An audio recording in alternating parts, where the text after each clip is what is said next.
Muy buenas noches. Quisiera agradecer por esta invitación a la Asociación Proactiva Ciudadana desde el Centro de Estudios Humanistas Nueva Civilización, que es desde la institución en la cual vengo haciendo todo este tipo de propuestas y de estudios relacionados con el tema de la crisis climática y desde el punto de vista de la ecología social, ¿no? Un tema que nosotros consideramos clave, porque en el contexto de crisis sanitaria y de corrupción institucionalizada que vive nuestro país, tema al cual ustedes están abocados y por lo cual los cito realmente, un tema bien difícil, y son cuestiones que, como veremos, están íntimamente relacionadas, ¿no? Tanto, ¿por qué? Porque ahora la gente que trabaja este tema del pensamiento complejo dicen que son problemas de frontera, que por su naturaleza, justamente compleja, no pueden ser abordadas solo desde las disciplinas particulares. En la medida en que estos problemas tienen un carácter multicausal, estructural o subyacente, ¿no? Para entrar ya al tema que nos trataremos esta noche, empezaré diciendo que las Naciones Unidas en su informe preliminar, en un último informe,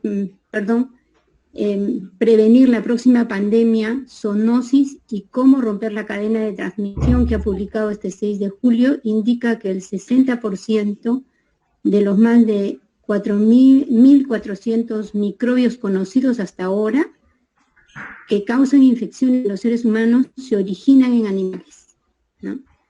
Precisa igualmente que el aumento de la demanda de proteína animal, las prácticas agrícolas insostenibles, la explotación de la vida silvestre y el cambio climático son algunas de las causas de la creciente tendencia de enfermedades virales que pasan de los animales a los seres humanos, causando gran devastación.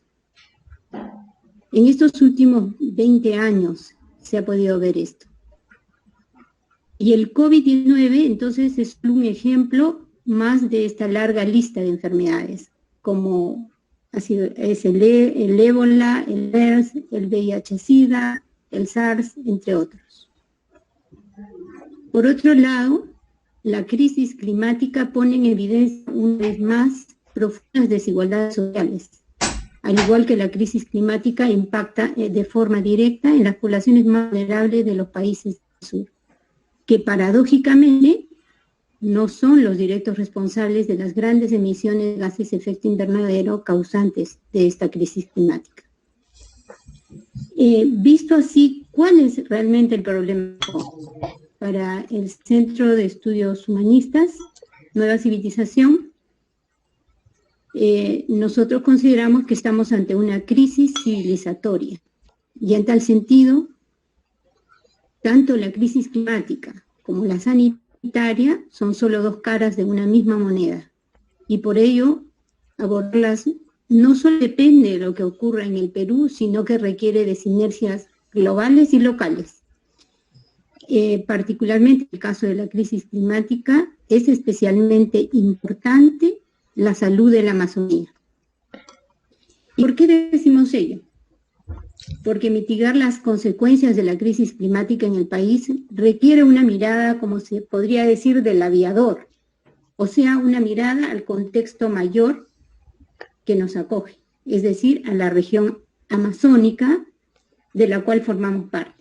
A veces olvidamos que somos un país amazónico. ¿Podrías ayudarme con la siguiente diapositiva, por favor? No sé quién tiene el control. Entonces, ¿qué es lo que vemos o qué es lo que está pasando en el mundo?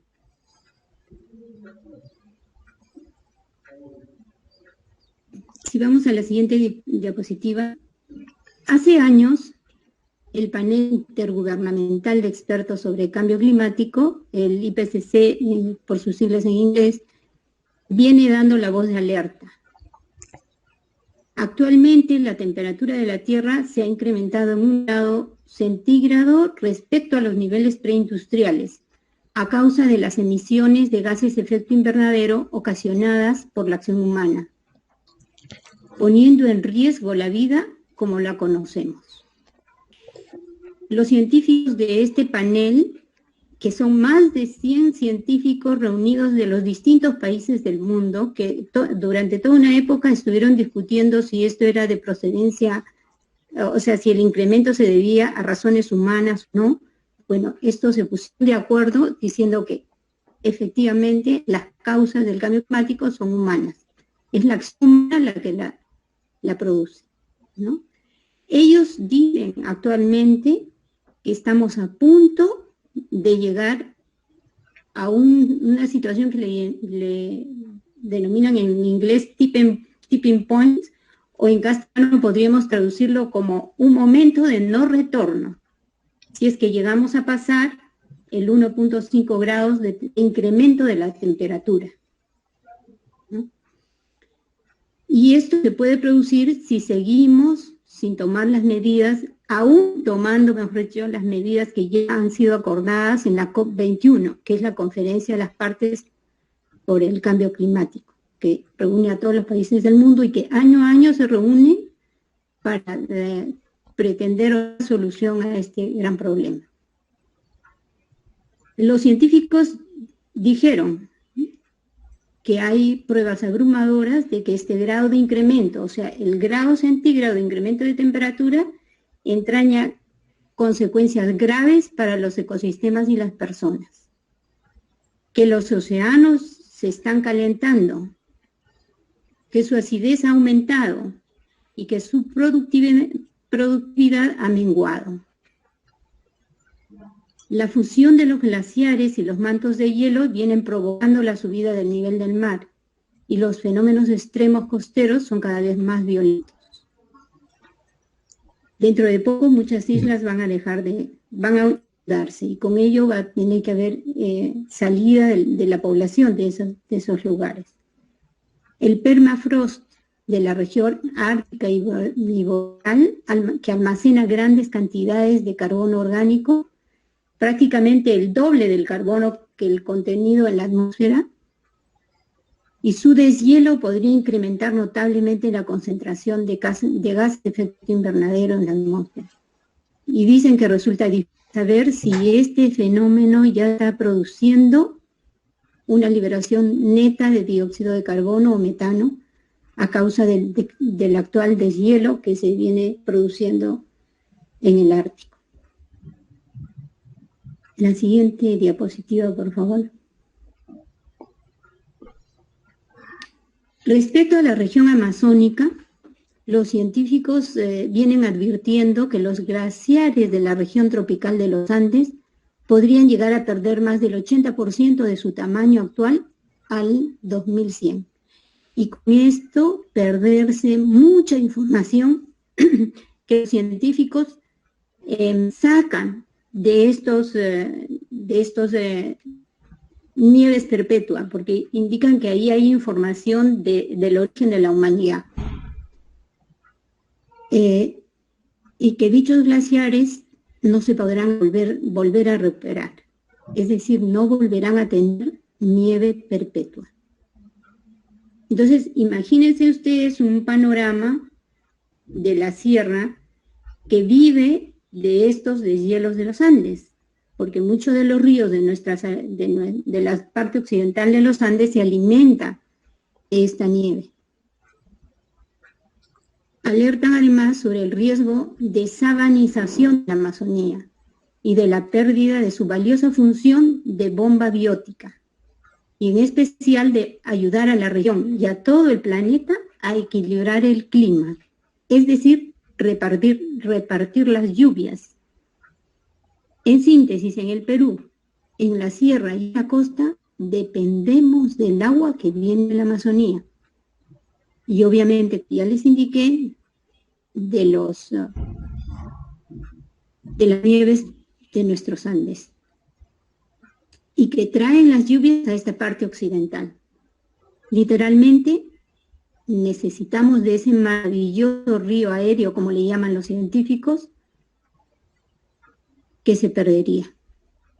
con la sabanización del bosque húmedo que se transformaría en bosque seco, con escasos periodos de lluvia. Literalmente, la sierra y la costa se quedarían sin agua. La siguiente diapositiva, por favor. Entonces, la pregunta de fondo es ¿por qué se ha producido esta situación?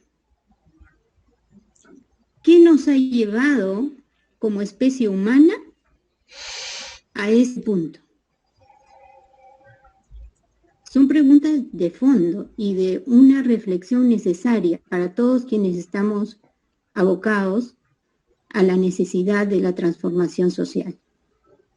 El humanismo universalista considera, y aquí me voy a ir un poquito lejos, disculpen, que en el proceso evolutivo del ser humano el ser humano es la única especie que con su intencionalidad ha sido capaz de romper las leyes que rigen la lógica de la evolución natural. Y que el punto de quiebre, es decir, el paso de animales a humanos, se habría producido con el descubrimiento del fuego. Porque otras especies animales también utilizan utensilios, pero en cambio todos los animales huyen del fuego. Pareciera que en ese momento del descubrimiento del fuego, algo pasó en la conciencia humana, que este homínida fue capaz de acercarse al fuego y dominarlo. Luego vino un largo proceso de domesticación de la naturaleza para dar paso al desarrollo agrícola y ganadero y con ello, a decir de Diamond, a la época de las jefaturas, es decir, de diferenciación y acumulación del poder. Y en ese proceso, según Harari, se habría producido un fenómeno adicional, la ampliación sin límites de la cooperación entre los seres humanos, ¿no? La creación del dinero, gracias al cual incluso personas que no se conocen y no confían unas en otras, pueden no obstante cooperar de manera efectiva. A nuestro entender, este proceso también llevó a la consolidación del modelo de acumulación productivista y consumista y de utilización de la naturaleza. Este enfoque de poder y acumulación del excedente producido se afianzó con la sociedad industrial y postindustrial, y más aún con la globalización de los mercados y la especulación financiera. Con ello, el paradigma que actualmente nos rige, el dinero como valor central de la sociedad. Curiosamente, un mecanismo que permitió en su momento la cooperación a escala global, muestra hoy sus serios límites. Por lo referido, afirmamos que la crisis climática es solo la expresión de un sistema de organización social ya caduco.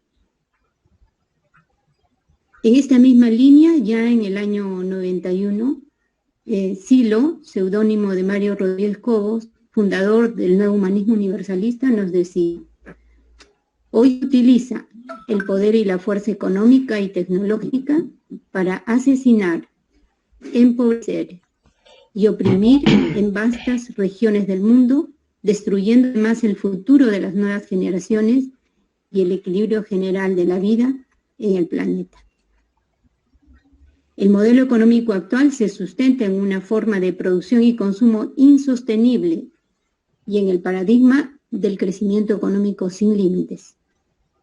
Un paradigma que sirvió en el siglo XIX se pretende que continúe vigente en el siglo XX y que ya es incompatible con la limitada capacidad de carga que tienen los ecosistemas, es decir, su capacidad natural para regenerarse.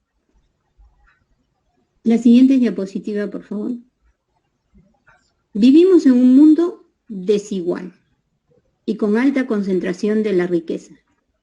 Según Oxfam, una institución internacional muy reconocida, señala que el 82% de la riqueza mundial generada durante el año 2017 fue a parar a manos del 1% más rico, mientras el 50% más pobre, o sea, 3.700 millones de personas, no se benefició de dicho crecimiento.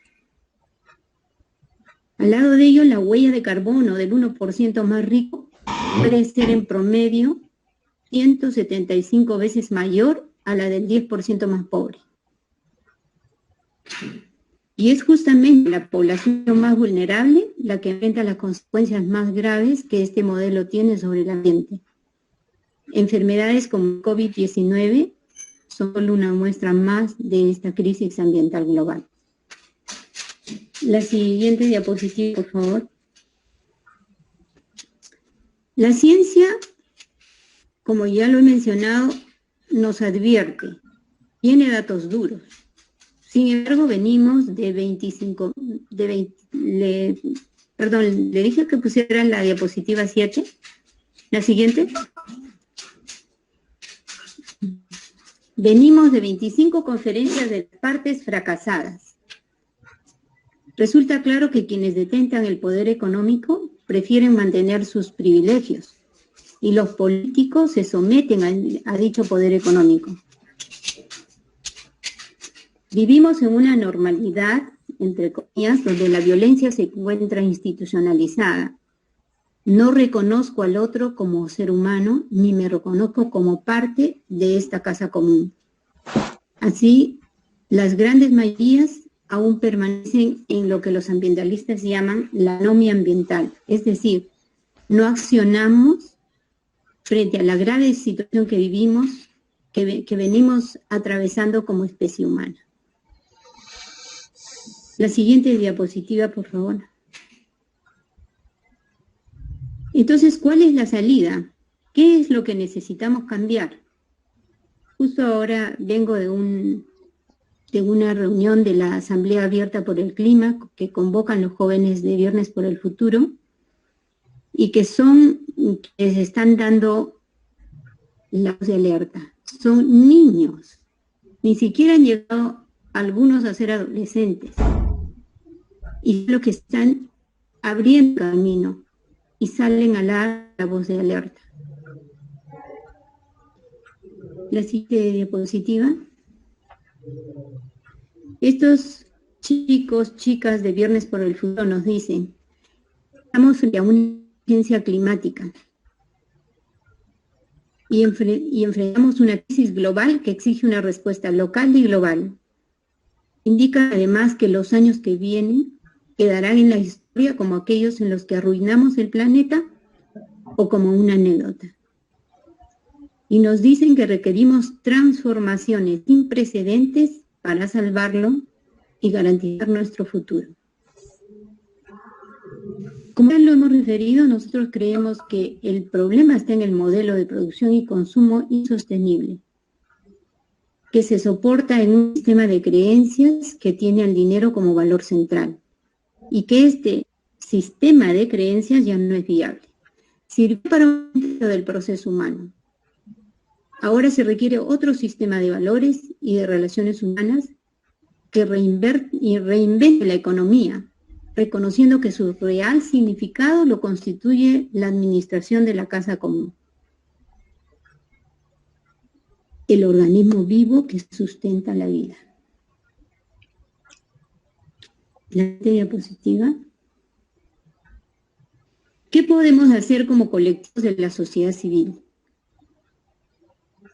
Esa sería una pregunta para reflexionar en el momento de la conversación que se va a abrir luego de que termine, ¿no?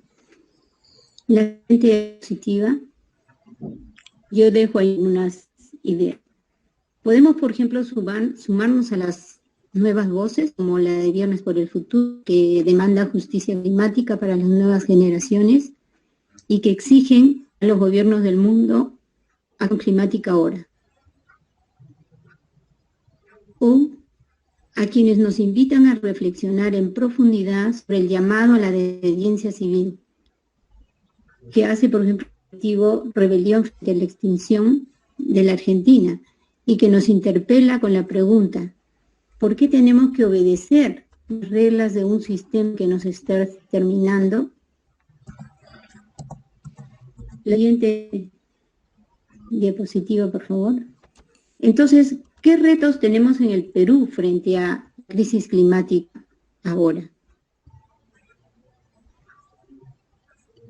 Creo que lo principal es hacer un llamado a un nuevo acuerdo social, que ponga las prioridades en su lugar. Los chicos le están llamando un pacto ecosocial.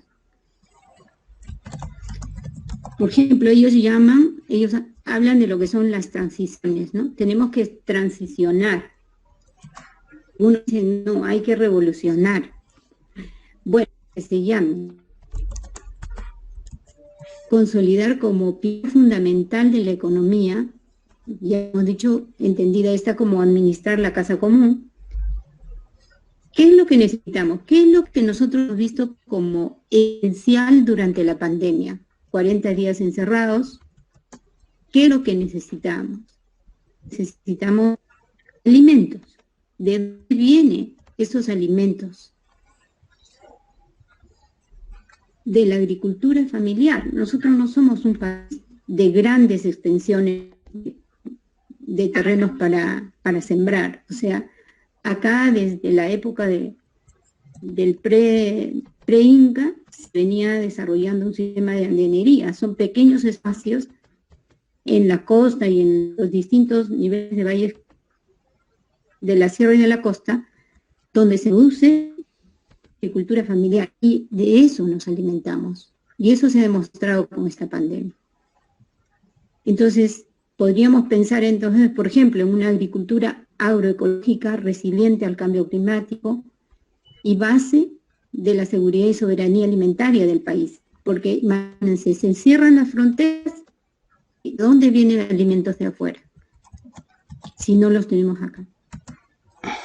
¿Qué otra cosa ha sido evidente durante el encierro y ahora, durante esta crisis sanitaria? Garantizar educación y salud pública gratuita para todos y de calidad. Y ahí ustedes que están trabajando el tema de corrupción, ver cómo se llenan de plata las aseguradoras y las clínicas privadas y cómo la gente tiene que estar en toda una primera etapa, el gobierno con las clínicas para que les hace sustento. O sea, aquellos que no tenemos la posibilidad de acceder a estos sistemas de salud privada. Entonces, un acuerdo que ponga las cosas en su lugar. Podríamos añadir ahí otra cosa que se está discutiendo mucho en Europa ahora, y ya he visto también que ha entrado una discusión que el mismo Centro de Estudios está poniendo a discusión en el país, hablar de una renta básica universal e incondicional, ¿no? ¿Por qué? Porque también con la pandemia nos hemos dado cuenta de que se va a ir reduciendo sistemáticamente el acceso a un trabajo digno. ¿Por qué? Porque lo están asumiendo las máquinas. Y esto es un proceso que no va a ir hacia atrás. Hay gente que dice, no, que hay que regresar a como vivíamos antes, ¿no? O sea, la conciencia humana es lanzada a futuro, el desarrollo científico y tecnológico va a ir. El tema es a servicio de que se pone la educación, la ciencia y la tecnología, ¿no? Entonces, por ejemplo, podría conversarse sobre cómo reducir el presupuesto militar para no comprar armas, acuerdos con los países de la región para destinar conjuntamente ese presupuesto militar a la salud y a la educación, etcétera, etcétera. O sea, necesitamos nuevos acuerdos sociales. Declarar la emergencia climática en el marco de la pandemia para que no se pretenda retornar a esto que llaman la nueva normalidad, presionando aún más sobre los ecosistemas, y en especial el ecosistema amazónico y el ecosistema marino costero. O sea, Mientras en la pandemia, presionando frente a poblaciones indígenas no contactadas, han seguido extrayendo madera de bosques vírgenes, de áreas de amortiguamiento, y obviamente con todo un sistema de corrupción que tiene que ver cómo extraigo madera ilegal y la convierto en legal para poder llevarla fuera del país, ¿no? O a partir del desarrollo de proyectos petroleros que también presionan a comunidades amazónicas, destruyendo sus ecosistemas, o en el Zócalo continental. Cuando, si nosotros miramos a futuro, el futuro son las energías limpias, pero es como si estuviéramos en piloto automático, cuando se sabe que el mundo necesita otra cosa, seguimos haciendo lo del pasado, ¿no? Colocar en la agenda regional y nacional la protección de los glaciares tropicales. Y algo fundamental para nuestro país es evitar la sabanización de la Amazonía. Pues como ya hemos dicho, proteger las fuentes de agua de los Andes es proteger la Amazonía, porque es de donde proviene el agua que nosotros tenemos en la zona, en la sierra y en la costa. Abrir el debate nacional respecto a dejar el petróleo bajo tierra, propuesta del Movimiento Ciudadano contra el Cambio Climático, y que yo lo veo totalmente coherente con la necesidad de protección de la Amazonía, a la par de incrementar sustancialmente la presencia de energías renovables no convencionales en nuestra matriz energética. Ahora, la matriz energética dice que solamente debemos llegar al 10% al 2030. O sea, nosotros no podemos darnos ese lujo. Como país que es uno de los más vulnerables al cambio climático, tenemos que dar el ejemplo reconvirtiendo totalmente nuestra matriz energética al 2030. O sea, llegar a una meta del 100%. Energías limpias. Orientar la ciencia y la tecnología de nuestras universidades e institutos de investigación científica a la reconversión industrial y en especial a garantizar la salud y la seguridad y soberanía alimentaria. La protección de los ecosistemas y el desarrollo tecnológico cero desechos, al servicio del ser humano. O sea, es como voltear el paradigma. El dinero simplemente es un medio para el intercambio. Lo fundamental es el ser humano. O sea, ese es el cambio que necesitamos dar en nuestro, como dicen los chicos ahora, en nuestro chip. Es una cosa de mentalidad. Antes se pensaba de que la revolución, ¿no?, que tiene que cambiar estructuras, y entonces el mundo estaba dividido entre los comunistas y los de derecha. O sea, no es por ahí, porque la violencia genera más violencia. Lo que necesitamos es un cambio de paradigma en nuestras mentes, ¿no? Es algo diferente. Por ejemplo, cuando recién nosotros teníamos el desarrollo industrial en la década del 70, y nuestros padres, compraban cosas que duraban 20, 30 años. Ahora se ha inventado la obsolescencia programada. O sea, ¿cómo puede uno creer que gente que maneja tanta tecnología va a hacer artefactos de tan mala calidad que se malogra en 5 años? En 2 años queda obsoleto por la moda. En 5 años queda obsoleto porque se malogra ya no se puede arreglar. O sea, hay que comprar otro. Arreglarlo cuesta mucho más. ¿A dónde van a parar esos desechos? Al servicio público. ¿Quién paga el servicio público? Nosotros pagamos la limpieza pública. O sea, cada uno de nosotros, ¿quién se ahorra esos costos? Las empresas privadas. Eso en economía ambiental se llama externalización de costos ambientales, ¿no? Cuando deberían proponernos artefactos en que nosotros terminamos de usarlos y se los devolvemos para que ellos sean los que reciclen. Y cuando tengan que reciclar van a tener que pensar en hacer como ahora se hace. Bueno, cuando yo estudié, imagínense, en Holanda hace años, lo que se hacía era ver el ciclo de vida ambiental de ese producto. O sea, desde que lo diseño, lo invento, hasta que muere el producto y se entierra. Entonces, un producto para el siglo XXI debe ser cero desechos, ¿no? Esa es la economía, digamos, desde el punto de vista de la ciencia y la tecnología que requerimos. Bueno, entonces, insisto, como hemos referido, requerimos un cambio de paradigmas y ello solo será posible si nos reconocemos como seres humanos y si colocamos las prioridades en su lugar. Porque tanto la crisis climática como la corrupción parte de que yo no reconozco al otro como ser humano. ¿Quién es ser humano para mí? ¿A quién yo quiero? ¿A quién me empatizo con esa persona? Y eso, si hacemos una encuesta entre nosotros, es nuestra familia y los amigos, ¿no? A los otros los utilizo, entre comillas. No es intencional, es parte del paradigma, ¿no? Ese es el tema. No nos reconocemos como humanos.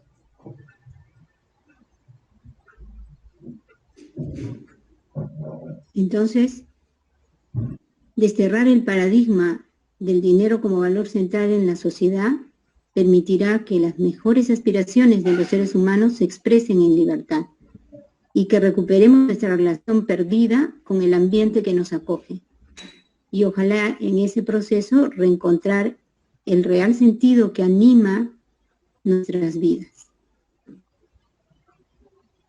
La última, por favor, diapositiva. Bueno, la penúltima, perdón. Bueno, yo quiero aprovechar para invitarlos a formar parte de la Asamblea Abierta por el Clima, liderada, como les mencioné anteriormente, por los jóvenes de Viernes por el Futuro, que este 25 de septiembre están haciendo un llamado a sumarse al Día Global de la Acción Climática. Igualmente, ya para terminar, la última diapositiva, las invito a seguirnos en el Facebook, tanto al Centro de Estudios Humanistas Nueva Civilización como a la Red de Actividades Más Allá del Cambio Climático, que es una red latinoamericana que desarrolla acciones en cada localidad en donde sus participantes están, y que es una especie de observatorio de lo que están haciendo como nuevo. Denuncias y también lo que nace como nuevo en tecnologías limpias, acciones locales, acciones regionales, en fin, ¿no? O sea, la defensa de los ambientales, la justicia climática, en fin, todas esas cosas se postean por la red de actividades más allá del cambio climático. Muchísimas gracias una vez más por la invitación y estoy abierta a las preguntas que hacer o comentarios, ¿no? Porque es un diálogo realmente.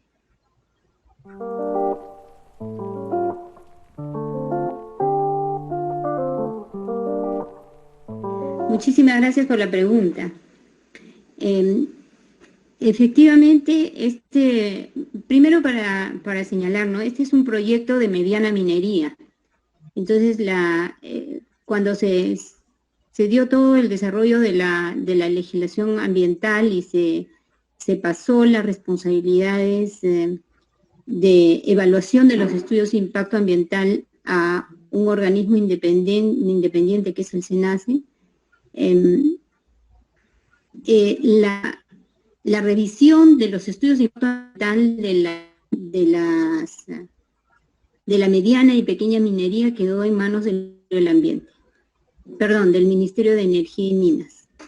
Entonces, este proyecto, por ser considerado de mediana minería, no ha pasado por la revisión del organismo especializado en evaluación ambiental e independiente del Ministerio de Energía y Minas. Y el Ministerio de Energía y Minas aprobó este proyecto. Lo aprobó por más de que Sedapal, que es la empresa que trae el agua potable a Lima, se opuso. Hizo serias observaciones este proyecto y a su desarrollo. Entonces, este estudio se ha aprobado y los grupos ambientalistas que están haciendo un reclamo frente a esto han presentado una acción de amparo ante el Poder Judicial para que se pare. Por eso hace unos días hubo un tuitazo para presionar al Poder Judicial y para prevenir, porque realmente estamos en una etapa todavía de prevenir que algo grave pueda pasar en Lima, ¿no? Imagínense ustedes, este proyecto se desarrolla muy cerca del sistema de lagunas que trae más del 65% de agua potable para Lima, ¿no? Y en Lima ya tenemos problemas de abastecimiento de agua en distintos momentos. Los que vimos en Magdalena, en Miraflores, etcétera, no lo sentimos, pero en las zonas donde es zonas populosas, sí, se ve el racionamiento del agua. Y se ve también la bajada de cantidad de agua que llega, y entonces la gente que puede y tiene dinero se pone pues sus sistemas, ¿no?, de abastecimiento privado. Pero acá se está defendiendo el agua para todos. Imagínense, en una pandemia tenemos problemas con que a la gente no le llega el agua, que encima haya un rebose de relaves en esta zona, pues a mi entender es una locura. Ese proyecto yo particularmente lo considero una locura.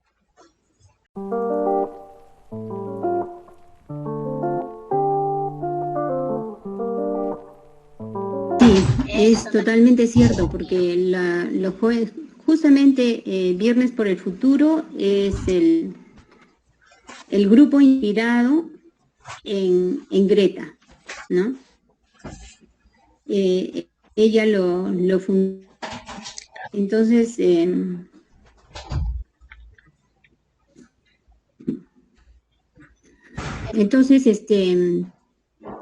ella que ha promovido este movimiento. El año pasado ha habido más de 5 millones de personas movilizándose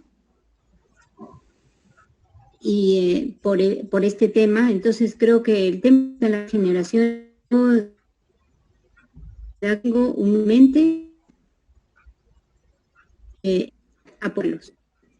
apoyar, porque realmente es lo que nos toca. Como adultos no vemos, ellos ven. Como ellos se están jugando su futuro. Entonces, toca, yo creo que la primera cosa es humildemente escuchar a los jóvenes, ¿no?, que están abriendo camino ante esta difícil situación. Y para mí no es polemizar en el sentido de que es esta salida o es la otra, no, es ubicarnos con una franja de pensamiento, de decir, bueno, ¿qué es lo nuevo? ¿Qué es lo que está viniendo de atrás y que nosotros automáticamente lo seguimos haciendo porque, bueno, eso nos enseñaron, ¿no? Pero ¿cuáles son las tendencias que van a abrir un futuro pensando y sintiendo ese futuro que yo quiero para mí, para mis hijos, para mis nietos, para la humanidad? ¿Y cómo puedo yo sumar a esa tendencia? Por eso yo los saludo desde el inicio. Ustedes estaban en un tema muy difícil, muy complicado, que justamente la corrupción, ¿no?, es un tema, como le dicen los que hablan de pensamiento complejo, de frontera, porque por donde lo ve uno, si uno analiza el cambio climático, termina con el tema de la corrupción, ¿no? O comenzó en el tema de la corrupción las decisiones que se tomaron respecto a decisiones del gobierno, ¿no? Minería ilegal, tala ilegal de bosques en la Amazonía, etcétera. Todos están vinculados con el narcotráfico, vinculados con la corrupción, ¿no?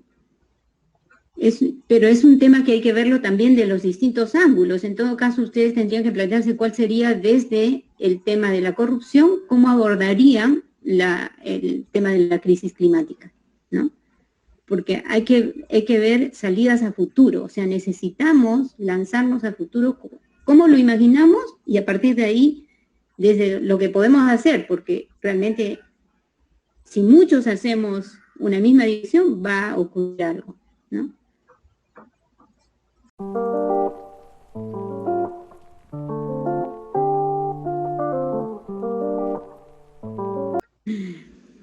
eso es para otra charla. O sea, es todo un tema, ¿no? Pero el más conocido, ustedes deben saberlo, están en agenda, Tía María, ¿no?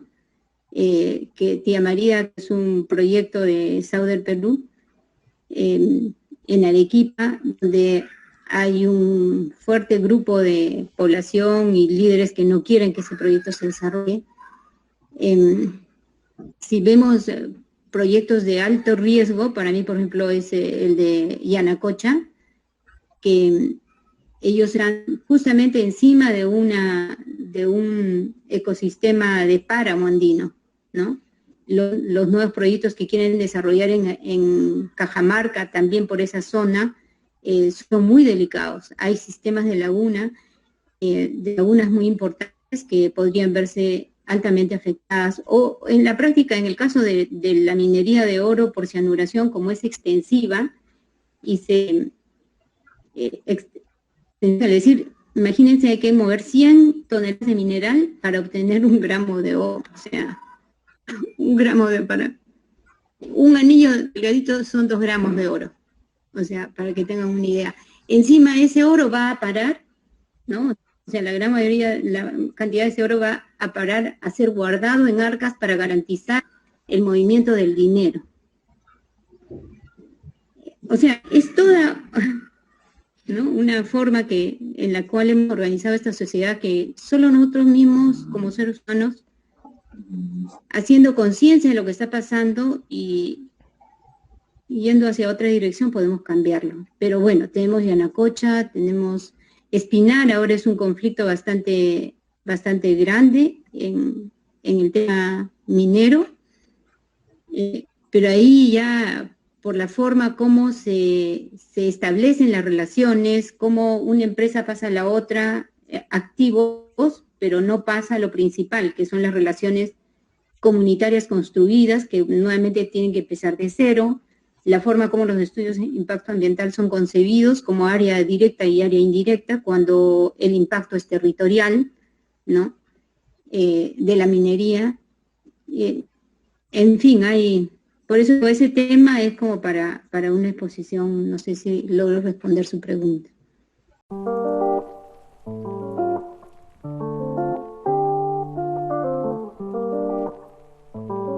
Es cierto, esos son cálculos que han hecho los ambientalistas de que, claro, si todos quisiéramos tener el mismo estilo de vida. El asunto es que todos estos son análisis de determinado punto de vista, ¿no? A mí me parece que hay que poner el énfasis al tema de la acumulación, de la desigualdad en la acumulación de la riqueza, ¿no? Y eso, hacer conciencia de eso, porque lo que va a ocurrir es que mientras más avance el tiempo, la tecnología va a ser asumida por robots, y la cantidad de trabajo no va a recuperarse, o sea, más va a ir en detrimento. Entonces hay que dar respuesta para eso. O sea, todo ser humano tiene derecho a vivir, tener las necesidades básicas satisfechas. Entonces, y después vamos a ver cómo vamos a hacer. Si todos tenemos las necesidades básicas satisfechas, vamos a tener posibilidad de innovación y creación de tecnología, de otras formas de relacionarnos, que no van a ser las actuales, porque ahora, ¿cuál es? ¿Cómo logro avanzar en la pirámide social? ¿Cómo consigo más dinero? Y por eso tengo la vista en la competitividad y no en la cooperación, ¿no? Entonces, ahí pues sálvense quien pueda, y en eso estamos, es en un sálvese quien pueda. Y recién esta pandemia nos ha hecho dar cuenta de que lo que haga uno tiene efectos en el otro, ¿no? Un chico decidió irse por sus vacaciones a no sé qué país y regresó con el virus, ¿no? Otro se fue porque tenía una conferencia y retornó con el virus. Otra con muy buena voluntad vino de Alemania, ¿no? Acuérdense esto del sacerdote que se infectó en un barrio en donde comenzó ya luego a difuminarse. O sea, las acciones que uno hace tienen impacto en los otros. Estamos interconectados. Estamos en un mundo global. Si bien la economía ha permitido que, ¿no? O sea, esta forma de organización económica ha permitido que ha llegado a todo el mundo, la tecnología, todo eso, pero mostró también sus límites, ¿no? Entonces, también mostró lo bello de la globalización y la posibilidad que estemos nosotros acá conversando ahora sobre un tema tan importante, ¿no? Entonces, rescatamos lo mejor que hay y damos ese salto evolutivo, porque los seres humanos somos intencionalidad. Cuando me refería a esto del fuego en la historia humana, es como que algo se hubiera producido en el ser humano que no voy a ser como todos los animales a huir del fuego. Me acerco, lo descubro. Y fueron miles y miles de años que se conservaba el fuego primero. Y luego que se comenzó a producir el fuego. Y en el momento en que se comenzó a producir el fuego, se dio el salto. La cerámica, el vidrio, los metales, y no paramos. Como seres humanos tenemos la capacidad de haber sacado la memoria fuera de este aparato psicofísico que tenemos. La hemos sacado la memoria. Hay pruebas de que hace más de 30.000 años se hacían estas pinturas maravillosas en unas cuevas en Europa. Hemos sacado la memoria para dejar, para trascender como seres humanos. Y nosotros sabemos que somos humanos desde esa época en que eso se hacía. Ellos hicieron su parte. Cada escalón, imagínense ustedes en esto de la renta básica que les comentaba, cada escalón que el ser humano como especie ha construido, ¿no?, nos ha llevado a donde estamos ahora. ¿Cómo no agradecer eso? Es que somos, eso maravilloso que somos, pero seguimos creyendo que somos solamente nacer, crecer, reproducirnos y morir. No, somos seres trascendentes. Creamos o no creamos en Dios, ¿eh? Acá no me meto con creencias. Trascendemos porque somos históricos y sociales.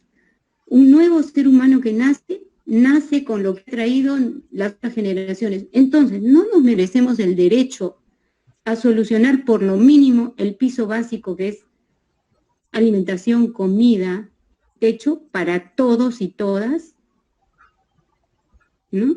Esa es la pregunta que tendríamos que reflexionar. Y obviamente a cuidar nuestra casa común, porque por eso somos humanos, en la interacción con el mundo. Antes de nacer no somos humanos, ¿no? Somos un proyecto.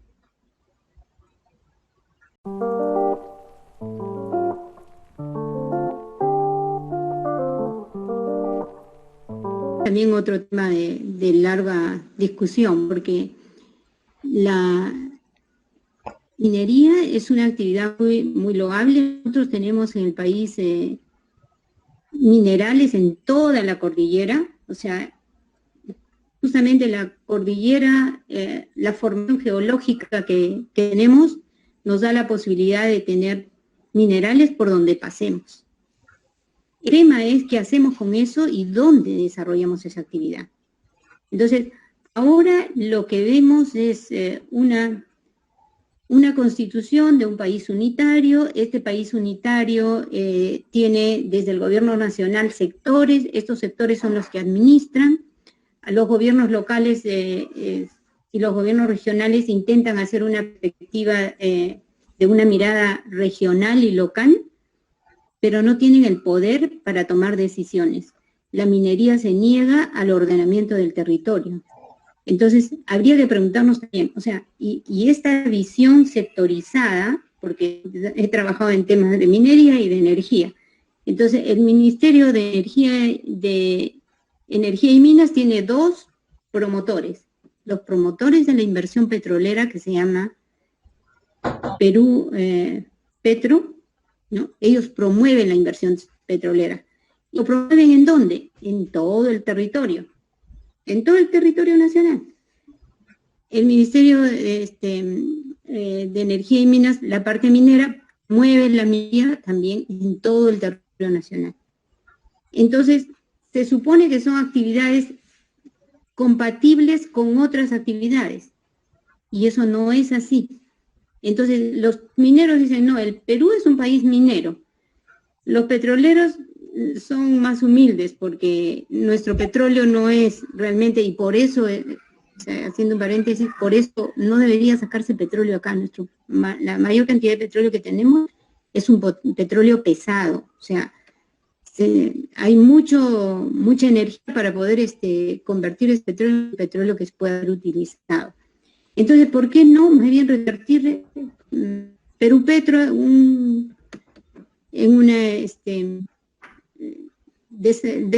que desarrolle la promoción de las energías renovables, ¿no? Las energías limpias en nuestro país, en lugar de seguir en automático desarrollando una actividad que no nos favorece, que es contradictoria con nuestra realidad y el bienestar de las grandes mayorías del país, ¿no? Igual la minería vivimos de la minería, y ese es nuestro problema, somos un país adicto a la minería. ¿Por qué? Porque esa es la caja chica, la caja fiscal. Cualquier gobierno que entra, lo primero que dice, a ver, ¿cuál es mi cartera de delitos mineros para seguir promoviendo? ¿No? También en automático. ¿Por qué? Porque quieren dar medidas a corto plazo para volver a ser elegidos, etcétera, ¿no? Entonces caemos en una trampa que no podemos ver los temas de largo plazo por estar solamente resolviendo cosas inmediatas, ¿no? Entonces es un tema que es... nosotros somos simple y llanamente un maravilloso país diverso. Tenemos más de tercera parte de nuestro territorio en la región amazónica, de la cual vivimos. Los andes, que somos un país de agricultura de origen, aquí es donde han domesticado la mayoría de especies que consume el mundo, ¿no? Entonces, ya felizmente que en las nuevas generaciones hay toda una orientación a partir de la cocina, ¿no? De hacer la cocina no-andina, etcétera. Tenemos uno de los mares más ricos del mundo, porque tenemos el fitoplancton, y vamos a desarrollar actividad petrolera en el Zócalo continental, sin pensar el impacto que ese desarrollo petrolero puede tener en la pesca artesanal.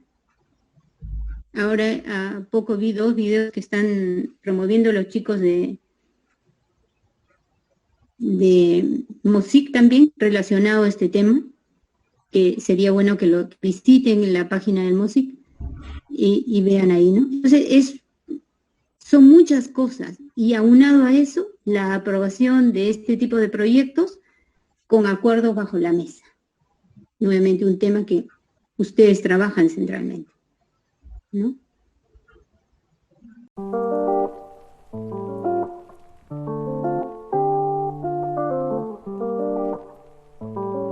Bueno, yo, como ya les dije, a otra pregunta similar, humildemente me pongo al servicio de los chicos que están abriendo camino. O sea, ya por lo menos no me da la energía para salir con ellos de repente a los banderazos que hacen, etcétera, ¿no? Pero desde donde estoy, los apoyo, cada uno con su habilidad puede apoyar este proceso. Y también, yo no sé si recuerdan ustedes, hace muchos años, tuvimos el tema de los pantanos de Villa. Ya hace poquito nomás, ahorita, ¿no? Hay otro ejemplo interesante del Valle del Lurín, que la municipalidad de Lurín había aprobado de incrementar en densidad el Valle del Lurín en las zonas residenciales y de comercio en una área, en el único valle que tenemos en Lima, ¿no? Porque las otras nos hemos comido los valles con el cemento. O sea, vivimos sobre valles costeros que los incas y los pre-incas desarrollaron. Y sobre eso se ha construido la ciudad de Lima. Y ya hemos desaparecido el Valle del Rímac, ¿no? Y el único valle que está todavía vivo, digamos, parcialmente, es el Valle del Lurín. Y ahora se hizo toda una protesta ciudadana para evitar que se aprobara en la Municipalidad de Lima ese nuevo plan, no me acuerdo ahorita cómo le llaman, ¿no? Ese plan que pretendía la Municipalidad de Lurín, que se aprueba en la Municipalidad de Lima, ha sido parado. ¿Y eso por qué? Por la protesta ciudadana. Igual hace poco los chicos de Hora Cero, que le llaman a esto del proyecto Ariana, han hecho toda una movida por Twitter presionando al Poder Judicial y han logrado, no sé si lograrán, pero por lo menos ese día fue tendencia en Twitter, casi todo el día, este tema, ¿no? Vamos a ver cuál ha sido o cuál va a ser la decisión de la jueza. Entonces, la acción ciudadana puede parar cosas, ¿no? Pero hay que estar atentos. Por ejemplo, ahora ya se ha aprobado un nuevo paquetazo ambiental para brindar facilidades a las mineras para que obvien o sea, cuando hay ampliaciones de estudio de impacto ambiental, entonces de manera... Y ese es el caso justamente de Espinar, es eso. Aprobaron por ampliación el estudio de impacto ambiental cambiando el oleoducto por carretera. Y entonces lo aprobaron así nomás, ¿no? No hubo participación ciudadana, etcétera. Y eso de pasar por carretera es pues meterse con muchas otras comunidades que están justamente en el tránsito de esa carretera, ¿no? Le han dado, bueno, hay todo un tema de Espinar que no viene al caso ahora explicar, pero son decisiones tomadas para facilitar la inversión, ¿no? Y que terminan haciendo que los conflictos ambientales se agudicen, crezcan y se vuelvan prácticamente irresolubles. Eso es otra cosa que también en el país se ha aprendido. O sea, ya no se puede desarrollar proyectos mineros sin legitimidad social. Y eso es un avance, pero tremendo, desde la oportunidad que hubo en Tambo Grande, ¿no? En Tambo Grande hubo una consulta ciudadana utilizando un decreto supremo que permitía a las municipalidades ordenar su territorio. Se dio esa consulta, ese proyecto no salió adelante y después ¿qué hicieron las mineras? Un lobby ante el Ministerio de Vivienda para tirarse abajo ese decreto supremo. Pero por más que se han tirado abajo ese decreto supremo, ningún proyecto minero es viable ahora si no tiene legitimidad social. Entonces, ¿y quién lo ha logrado eso? La ciudadanía organizada, ¿no? Entonces, a veces le damos poco valor a lo que hacemos, pero si vemos cómo es que estas redes sociales que se van formando van haciendo posible importantes transformaciones. O sea, los holandeses llaman que ya no se regresa al punto de inicio. Hay una acumulación que se institucionaliza. Si no se recoge legalmente, por lo menos se legitima socialmente, ¿no? Entonces a eso tenemos que apuntar. Igual cuando hubo lo de los pantanos de Villa, hace muchos años, decía, ¿qué campaña hicieron los chicos de pantanos de Villa, en ese entonces jóvenes, ¿no? Ahora ya están más mayorcitos. Le dijeron que no iban a consumir fideos Luchetti. Y se hizo una campaña ciudadana de no consumir esos fideos. Bueno, luego eso se juntó con que Montesinos había, o sea, se demostró que estos habían pagado a Montesinos, una cosa de corrupción. De repente ustedes saben más a detalle eso. Y hasta ahora no se llegó a construir esa fábrica que iba, obviamente, a reducir a su mínima expresión los pantanos de Villa, ¿no? Entonces, con toda esa experiencia, es solo la organización social activa la que puede transformar la realidad, ¿no? Entonces, los invito nuevamente a vincularnos, ¿no? Entre redes que están en la misma dirección. porque los temas, como les venía diciendo antes, son multicausales. Me encanta ese término, problemas de frontera, le dicen los chicos que trabajan en pensamiento complejo.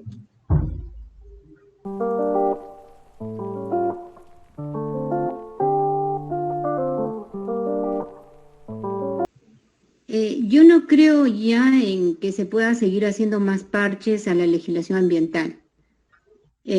Bueno, esa es una opción mía, ¿no? O mejor dicho, punto de vista mío.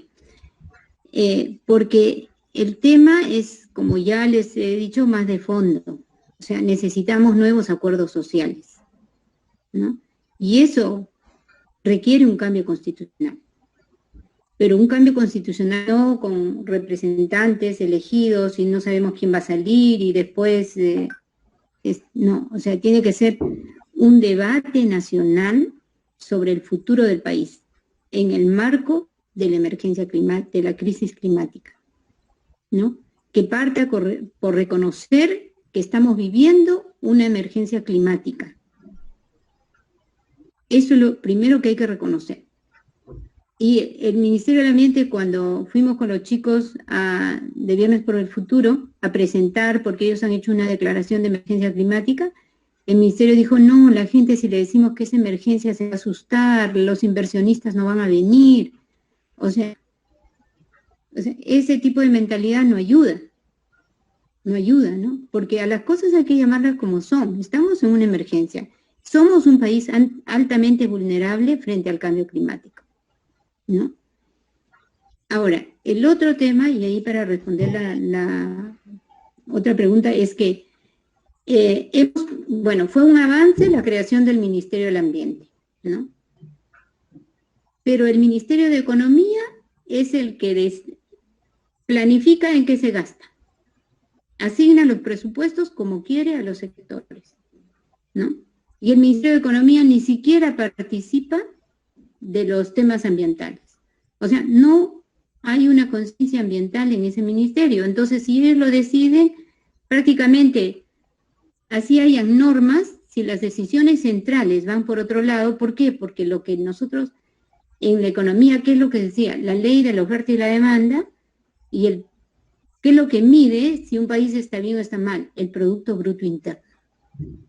Y lo gracioso es que ese Producto Bruto Interno se divide entre todos, pero para decir, sí, nuestro Producto Bruto Interno está por ahí, pero ¿cuánto de eso recibe cada persona? Y hemos visto en el mundo la desigualdad, y en América Latina mucho más, es del 1% más rico frente al resto, ¿no? Entonces, eso que hay de fondo, si no lo resolvemos con algo que por lo menos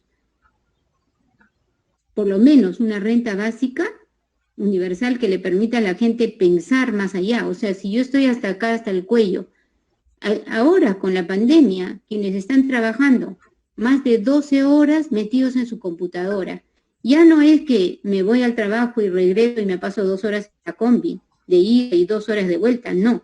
Ahora a mi jefe se le ocurre llamarme a la hora que le da la gana, y yo tengo que responder, ¿no? Así estamos, o sea, y si yo no lo hago, o sea, hay otra gente atrás, en cola, esperando mi trabajo, ¿no? Entonces, si estamos así, estamos esclavizados, no tenemos plus para pensar. Con relación al acuerdo de Escazú, este es un acuerdo al que han llegado los países en América Latina y, ¿no? O sea, ¿para qué? Para homogenizar las normas ambientales en toda la región. Pero homogenizar no para que quien tiene mejores normas bajen, ¿no? Sino para los que están menos puedan ir mejorando la situación, porque hay mucha denuncia sobre el asesinato de defensores ambientales. Acá nomás en Chile, que es lo que yo sigo un poco, lo que pasa en Chile, se ocasionó la muerte de una pareja de hacendados en el sur de Chile, en una situación similar a la que se dio acá en Bagua. Aquí en Bagua se los consideró de tradición indígena, ¿no? No hubo gente que ha ido a la cárcel por eso. En el caso de Chile, de los mapuches, el principal líder de Chile, que es el continuador espiritual del pueblo mapuche, fue encarcelado. Con la pandemia, a los encarcelamientos producidos por estos militares que habían caído en crímenes de lesa humanidad han sido retirados de la cárcel y al mapuche no lo retiraron. Seguía en la cárcel y sigue en la cárcel, ¿no? Y la continuidad espiritual de su pueblo se ve en riesgo, se quedó en huelga más de 90 días en huelga de hambre. ¿Y qué hizo el Estado chileno, el Ministerio de Justicia? Lo único que ha aprobado es que salga de la cárcel para ir a su pueblo y entregar el poder espiritual a otro.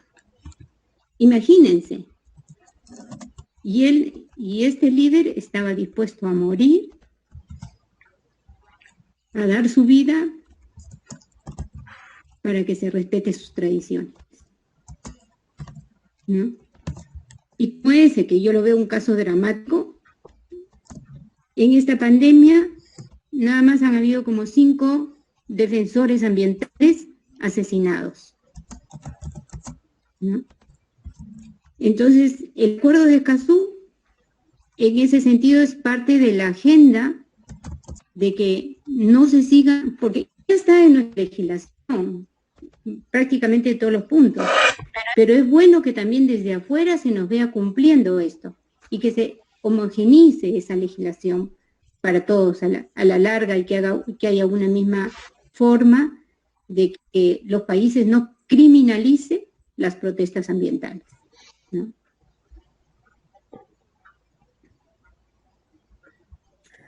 Bien, entonces queremos agradecerle a la magíster Doris Pilar Balbín por esta tan importante exposición que nos ha dado hoy día, cómo nosotros hemos contribuido a esta crisis ambiental mundial y qué retos tenemos como país y ayudar a disminuirla.